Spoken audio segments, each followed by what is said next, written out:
नमस्ते friends, B and Amit classes में एक बार फिर से आपका बहुत बहुत स्वागत है।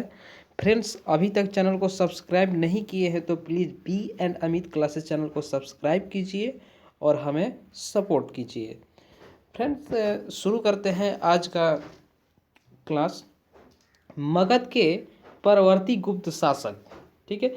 इससे रिलेटेड, इस टॉपिक से रिलेटेड जितने भी ऑब्जेक्टिव क्वेश्चन बिहार स्पेशल के तौर पे पूछे जाते हैं उन सभी क्वेश्चनों का डिस्कशन या प्रैक्टिस करेंगे। तो वीडियो में अंत तक बने रहिए और चैनल को सब्सक्राइब करना ना भूलिए। शुरू करते हैं पहले क्वेश्चन के साथ। मगध के परवर्ती गुप्त वंश का संस्थापक था, ठीक है। मगध के परवर्ती गुप्त वंश का संस्थापक था कृष्णगुप्त, ठीक है। Option A is the right answer, Krishnagupta. और कृष्णगुप्त का शासनकाल लगभग 510 से 525 ईस्वी तक रहा था। अब अगले क्वेश्चन की ओर पढ़ते हैं। मगध के किस परवर्ती गुप्त शासक ने मौखरी शासक को पराजित किया था, ठीक है। Option B is the right answer, Kumaragupta तृतीय ने, ठीक है। कुमारगुप्त तृतीय ने क्या किया, मौखरी शासक को पराजित किया था और ये कुमारगुप्त तृतीय परवर्ती गुप्त शासक था, ठीक है। अगला क्वेश्चन की ओर बढ़ते हैं। मौखरी शासक ने किसे परास्त कर मगध के अधिकांश भाग को जीत लिया, ठीक है। मौखरी शासक ने किसे परास्त कर मगध के अधिकांश भाग को जीत लिया, तो दामोदर गुप्त में। जैसा कि आप आंसर में देख रहे हैं, दामोदर गुप्त ने मगध के अधिकांश भागों को जीत लिया। ये मौखरी शासक ने मगध के अधिकांश भाग को जीत लिया दामोदर गुप्त को परास्त करके, ठीक है। अगले क्वेश्चन की ओर बढ़ते हैं। हर्षवर्धन ने किसे मगध के क्षेत्र में अपना प्रतिनिधि बनाया था, ठीक है। हर्षवर्धन ने किसे मगध के क्षेत्र में अपना प्रतिनिधि बनाया था, तो माधव गुप्त को, ठीक है। माधव गुप्त को मगध के क्षेत्र में अपना प्रतिनिधि बनाया था। किसने बनाया था? हर्षवर्धन ने बनाया था, ठीक है। फ्रेंड्स, अगले क्वेश्चन की ओर देखते हैं। हर्षवर्धन के मृत्युपरांत बिहार के कुछ क्षेत्रों में कुछ समय के लिए तिब्बत की संप्रभुता स्थापित हो गई थी, जिसका अंत किया था, ठीक है। किसने अंत किया था? तो आदित्य सेन ने किया था, ठीक है दोस्तों।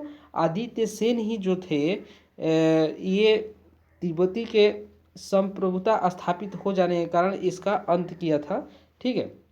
हर्षवर्धन के मृत्युपरांत, हर्षवर्धन के मृत्यु के पश्चात बिहार के कुछ क्षेत्रों में कुछ समय के लिए तिब्बत का जो संप्रभुता स्थापित हो गई थी उसका अंत किया आदित्य सेन ने, ठीक है। इसका व्याख्यान देख लेते हैं।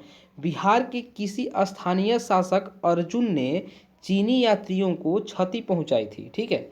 चीनी यात्रियों को क्षति पहुंचाई थी स्थानीय शासक अर्जुन ने। और प्रतिशोध में क्या किया कि तिब्बत और नेपाल की सेनाओं ने बिहार पर आक्रमण किया था, जिसके कारण ये कुछ समय के लिए बिहार के कुछ क्षेत्रों में संप्रभुता स्थापित हो गई थी, यानी मालिकाना हक तिब्बत लोग गठिया लिए थे, एक तरह से बोल सकते हैं। तो अब हर्षवर्धन के मृत्युपरांत ये सब हुआ और इसके बाद क्या किया, आदित्य सेन ने उन सभी को खदेड़ दिया बिहार के क्षेत्रों से, ठीक है। आगे बढ़ते हैं दोस्तों। मगध के किस परवर्ती गुप्त शासक ने अश्वमेध यज्ञ का आयोजन किया था, ठीक है। अश्वमेध यज्ञ का आयोजन किया था आदित्य सेन ने, ठीक है। आदित्य सेन ने अश्वमेध यज्ञ का आयोजन किया था और आदित्य सेन परवर्ती गुप्त शासक था, ठीक है, मगध का, ठीक है। आगे बढ़ते हैं दोस्तों। मगध के परवर्ती गुप्त वंश का अंतिम शासक था। मगध के परवर्ती गुप्त वंश का अंतिम जो शासक था वो कौन था? तो अंतिम शासक जीवित गुप्त द्वितीय, ठीक है। जीवित गुप्त सेकेंड यानी द्वितीय को कहा जाता है परवर्ती गुप्त वंश का अंतिम शासक। और इसका व्याख्या देख लेते हैं। कनौज के शासक ने जीवित गुप्त द्वितीय की हत्या कर इस वंश का अंत कर दिया, ठीक है। तो कनौज का जो शासक था जीवित गुप्त तृतीय की हत्या कर दिया और इसके बाद इस वंश का अंत कर दिया, ठीक है। आगे बढ़ते हैं। मगध के किस परवर्ती गुप्त शासक को असंख्य शत्रुओं का विजेता कहा गया है, ठीक है। असंख्य शत्रुओं का विजेता कहा गया है। परवर्ती गुप्त शासक को, मगध के किस परवर्ती गुप्त शासक को कहा गया असंख्य शत्रुओं का विजेता? तो कृष्णगुप्त को कहा गया। ठीक है, option A is the right answer, Krishnagupta को कहा गया। और यह विद्वानों द्वारा सदा घिरा रहता था। कृष्णगुप्त को माना जाता है कि कृष्णगुप्त विद्वानों द्वारा सदा घिरा रहता था। ठीक है, असंख्य शत्रुओं का विजेता कहा गया ये कृष्णगुप्त को, परवर्ती गुप्त शासक जो था। ठीक है, तो क्वेश्चन में आ जाएगा, ध्यान दीजिएगा। ये भी आ जाता है कि परवर्ती गुप्त शासक को वह कौन सा परवर्ती गुप्त शासक है जिसको कहा जाता है कि विद्वानों द्वारा सदा घिरा रहता था? तो कृष्णगुप्त था। ठीक है, आगे बढ़ते हैं। मगध के परवर्ती गुप्त शासक और उसके उपाधियों को सुमेलित कीजिए। ठीक है, एक तरफ शासक दिया गया है, एक तरफ उपाधि दिया गया है, तो आपको सुमेलित करना है। ठीक है दोस्तों, अब देखिए हर्षवर्धन, हर्षवर्धन क्या हो जाएगा? हर्षगुप्त, हर्षगुप्त वीर योद्धा, हर्षगुप्त वीर योद्धा की उपाधि दी गई थी। ठीक है, और कुमारगुप्त को जो दी गई थी, कुमारगुप्त को महाराजा धीराज की उपाधि दी गई थी। और ये जीवित गुप्त है, जीवित गुप्त को राजाओं का सिरमौर कहा जाता था। तो ये राजाओं का सिरमौर यानी क्षितिज चूड़ामणि की उपाधि दी गई थी। और आदित्य सेन को परम भट्टारक महाराज धीराज की उपाधि दी गई थी। तो ये देखते हैं कूट में कौन सा मेल खाता है। ये ऑप्शन सी, ठीक है, दिया भी है answer, option C is the right answer. A का देखिए 2, ए का 2, बी का 4 और सी का 3 और डी का 1। ठीक है दोस्तों, ये हो गया मेरा। ठीक है, option C is the right answer. ठीक है, option C is the right answer.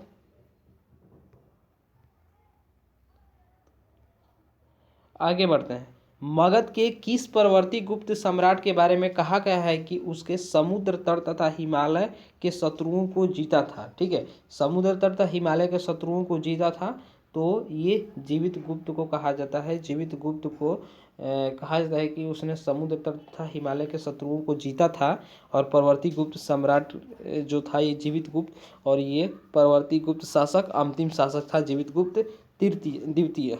ठीक है, और क्वेश्चन आता है, देखिए इसमें जरूर नहीं कि ऐसा ही क्वेश्चन आए।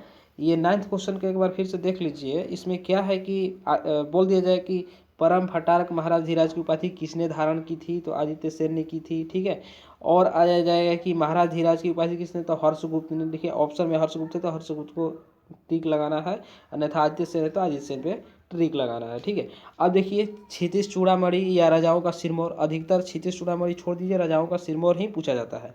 राजाओं का सिरमौर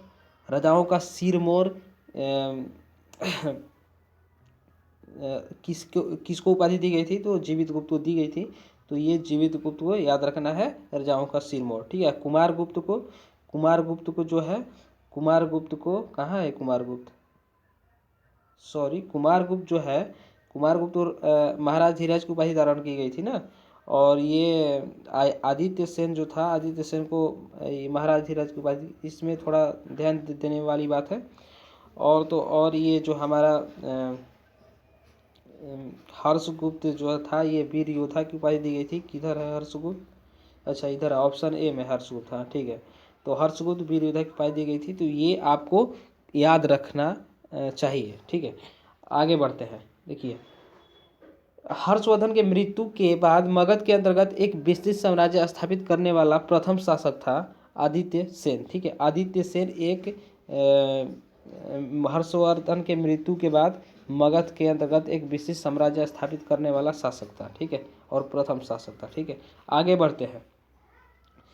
मगध के किस परवर्ती गुप्त सम्राट के शासक काल में चीनी राजदूत वांग हुएन भारत की यात्रा की? ठीक है, तो ये भारत की यात्रा की आदित्य सेन ने। ठीक है, आदित्य सेन के शासन काल में चीनी राजदूतों ने यात्रा की। ठीक है, भारत की यात्रा।